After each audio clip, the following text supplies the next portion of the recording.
ರವಿವಾರದ ಚೂಡಿ ಪೂಜೆಯು ಕೊಂಕಣಿ ಮತ್ತು ಜಿಎಸ್ಬಿ ಸಮುದಾಯಗಳು ಶ್ರಾವಣ ಮಾಸದ ಭಾನುವಾರದಂದು ಆಚರಿಸುವ ಸಾಂಪ್ರದಾಯಿಕ ಪ್ರಕೃತಿ ಮತ್ತು ಸೂರ್ಯ ಆರಾಧನಾ ಆಚರಣೆಯಾಗಿದೆ.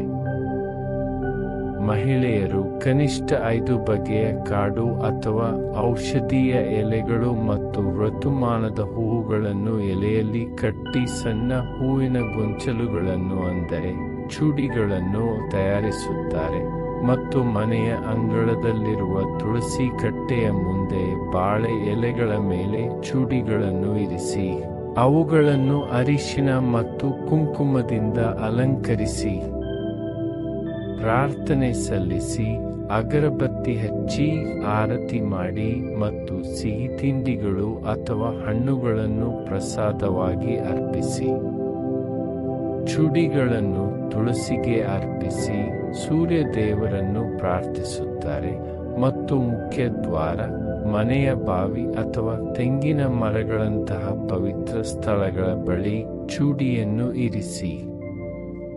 ಕುಟುಂಬದ ಹಿರಿಯರು ಮತ್ತು ವಿವಾಹಿತ ಮಹಿಳೆಯರಿಗೆ ಚೂಡಿಯನ್ನು ಅರ್ಪಿಸಿ ಅವರು ಆಶೀರ್ವಾದಗಳನ್ನು ಪಡೆಯಲು ಹಂಚಿಕೊಳ್ಳುತ್ತಾರೆ.